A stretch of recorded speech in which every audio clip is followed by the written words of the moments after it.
Welcome to another edition of All Things Rome. I'm Doug Walker, and our special guest today is Jeff Mitchell from the Public Animal Welfare Services, better known as PAWS. Thank you. It's good to be here. Good to have Jeff with us, and we wanted to have Jeff with us particularly here at this particular time because we've got some new ordinances, a group of about 3 new ordinances that relate to animal control and animal welfare that are going to be going into effect in 2022, and I wanted Jeff to be able to talk about them. And I suspect, Jeff, the first one has to do with tethering. Tell us about the changes as it relates to tethering. Well, in the past, tethering of an animal was allowed here in Floyd County.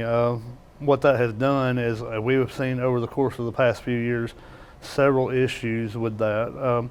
People are leaving their animals tied up. There are a lot of cases they're often forgot about, and it's just an unhealthy environment for the animal. They're not getting the socialization they need. They're getting tangled up in bushes. They're getting we've had some situations where they've got tangled up and unfortunately perished because of it. So we wanted to take a stance because we've seen that ever so increasing, being in muddy conditions, unfavorable, unsanitary conditions. So with the new ordinance, it's no unattended tethering. Basically what that means is it's not that you can't tether your animal, it's just you need to be present when you tether that animal. Just like a child, you know, it only takes a second for that animal to get into a scary situation, and the new ordinance would protect the animal from harm.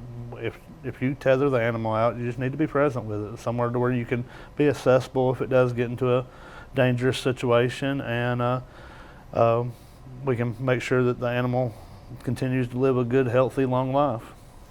It's a little bit different, say, than just a leash law. I mean, you know, we want animals on a leash when we're out. You want control of them, but when they're at a home and let's just say, I guess you've got let's just say a 50-foot chain. It doesn't take too many laps around the tree or around the doghouse or around a pillar on the front porch for that dog to be on a short chain, and if they're completely unattended, that can lead to some bad things.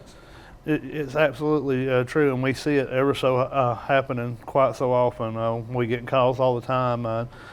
Sometimes we get there in time, sometimes we don't, unfortunately. And we just want to prevent that from happening. Like I said, it's not anything out there to hurt anybody. This is an ordinance to protect your animal. I mean, you love your animal. You would want what's best for it, we would hope. And we think this ordinance would be a good step in the right direction. We have a lot of situations right now where people tether their animal up and go to work. In shifts around here, and most employers are anywhere from 8 to 12 hours. That's a long time for an animal to be left alone on a tether and get tangled up around a tree, get tangled up in a bush, and situations where weather comes up frequently, unexpectedly, sometimes too. If that animal's tangled up, it can't get back into shelter, and then it's out there exposed to the elements, and then that leads to other issues with the animals getting sick, needing vet care, this, that, and the other. So overall, I think this is going to be a good ordinance that's going to protect the animal. We're still doing our educational campaign at the moment. February 1st, we're going to begin the enforcement on it. But we've got resources available to help those that want to get in compliance. Well, now, before we go too far down the road, we want to make sure everybody understands this is the city of Rome, this is Floyd County, and Cave Spring as well. Is that right? Absolutely. This is all areas of Floyd County, city of Rome, Cave Springs. No matter where you're at in Floyd County, you will fall under this new ordinance. Like I said, we have resources available, and you know, we're here to help. We're not here to hurt. We just want what's best for your pet, what's best for you and your animal. I mean, we're just here to help. Now, you're going to have to remind me about the third ordinance, but the next one I want is the Shelter Ordinance. Correct. Tell us what we're talking about there. In the past, our adequate shelter ordinance was simply that. Just the definition was adequate shelter. What you see as adequate shelter and what I see as adequate shelter could be two different things. So we just wanted to put a little definition to that, so there was no confusion. Everybody knew exactly what their animal needs as far as shelter, and to make sure that they have a proper shelter that is necessary to protect from the elements, from the types of weather that we experience here in Floyd County. Tell us a little bit about what that is. I mean, I assume proper shelter is going to vary, and of course, I guess we're talking primarily here about outside dog. Correct. Outside dog, but something that's proper shelter for a Great Pyrenees or a German Shepherd or a Saint Bernard is probably going to be a little bit different than what it's going to be for a Yorkie or a Chihuahua. Correct. With the new ordinance, we have definitions in there in place to address the different size animals. For instance, if you have a small Chihuahua, it's not going to make sense to have a large dog house because it's not going to protect it from the weather. It's not going to be able to hold that heat in to keep that animal warm in a large dog house. So, the dog house needs to be to the appropriate size of the animal. The animal needs to be able to walk into this dog house, stand up without touching anything, be able to turn around and sit down and lay down comfortably without being hit in the sides or having difficulties moving within the side of that shelter. You don't want a whole lot of movement. You just want the animal to be comfortable enough to be able to turn around and lay down in there. As long as it's got the space to do that, you're going to be good to go. You get larger than that, then you're going to start losing heat because just like anything else, the whole space is going to have to get heated up. So as long as the animal has adequate space to turn around, then it's got enough to provide it good, adequate shelter because it's going to stay warm. It's going to be protected from the elements that we see here. And the weather around here can be tricky sometimes. Like today, I mean, it's going to be 30 in the morning, 60 in the evening. This way, if the proper shelter, it's going to adjust out for whatever the weather conditions are for the animal. Now, help me remember what our third ordinance is. It's the pit bulls, and that is a city only, city of Rome change. Floyd County changed that several years back. Pit bulls are no longer deemed vicious by breed in the city of Rome. That's something that the county adopted probably about 4 or 5 years back. There's no scientific data showing that pit bulls are more aggressive than other breeds. As a matter of fact, I have more bite cases from other breeds than I do pits. Not saying that pits do not cause some bites, they do. But any dog can be dangerous. And we were targeting a specific breed when 95% of them are just like any other animal. So with the new change in the ordinance, it allows the animal, it targets the behavior and not the specific animal. So if the animal doesn't act, we're going to be able to enforce that act, enforce the punishment for that act, instead of enforcing it on an animal that could be super friendly and never done a thing in its life. We were out at the dog park recently, and a couple of kids came by with a Staffordshire pit type dog, and it came up to me and just let me pet, and it was just as docile, if you will, as anything. And I think you said that the overwhelming majority of that type of dog that you have out there at the shelter is equally docile. Right. I would say probably 90% of my shelter is some sort of pit breed. And you got to realize pits are, honestly, they're not even a breed. It's just it's a muscled up, boxy headed type dog. And a lot of dogs can fall into that category, from boxers to Dobermans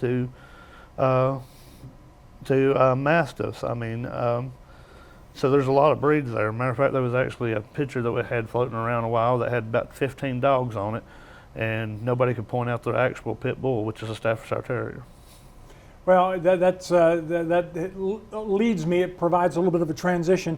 Of course, the SPLOST program built your new shelter out there, which is just for those of you who may not have had an opportunity to get out to the shelter on North Avenue. It is one fabulous facility, and does a great job of housing how many creatures potentially at any given time? Right now, we are currently sitting at 302 animals in our shelter right now. So, we're actually doing a non-appointment adoption event right before Christmas, hoping to get animals out of the shelter. So, come check us out. I mean, we got a lot of loving animals that's looking for a forever home.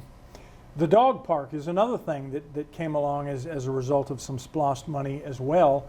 And the dog park is in the process of getting a pretty significant upgrade with some, I like to call them obstacles, but I guess maybe features is probably a little bit better word. They're doing a lot of different things for the dogs to play and enjoy. And how big of a difference do you think is it going to make for the dog park?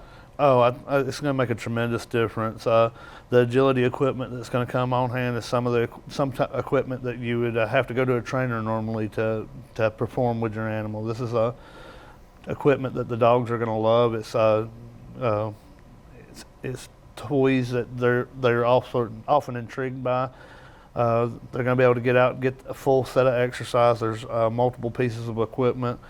You got to come by the dog park. I mean, it's hard to explain without showing you. I wish it was right here so I could show you right now.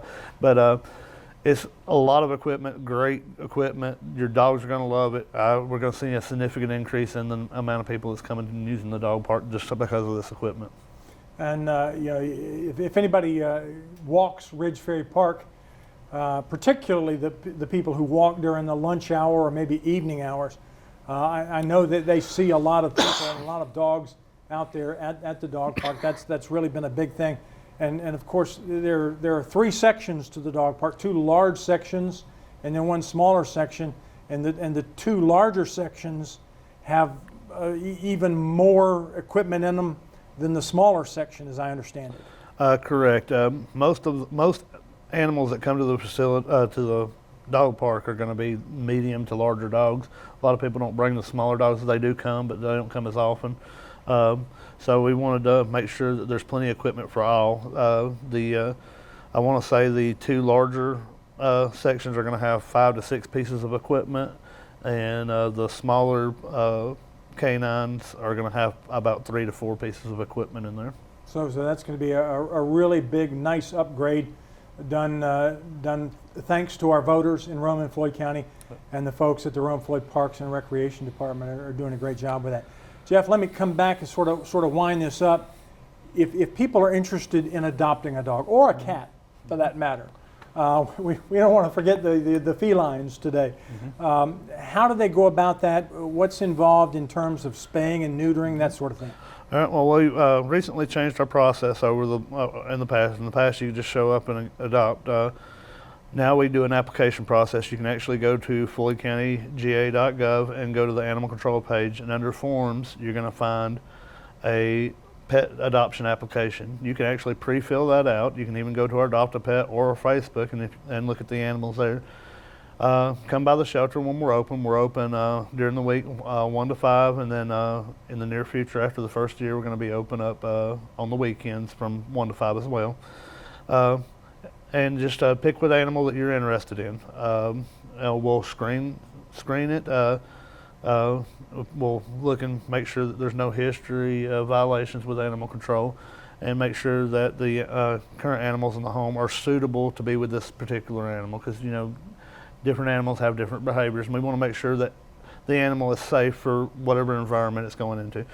Then we adopt it. It takes about a 2-day process to screen everybody and get them scheduled for their spay and neuters. We'll take them, get them spayed and neutered, and as soon as they're spayed and neutered, the very next day they're available to go home.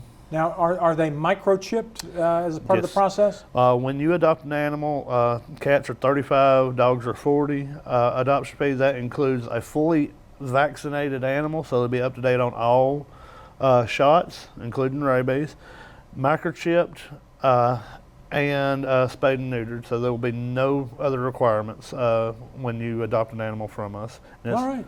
Like I said, $35 adoption fee and $40 adoption fee if it's a dog. Can't beat it. Jeff, thank you for being with us. Thank you for having us, and thank you for inviting me out. And thank you for being with us on another edition of All Things Rome. If you enjoyed this interview or perhaps learned something new, please hit the subscribe button so that you can stay right up to date on what's happening in Rome.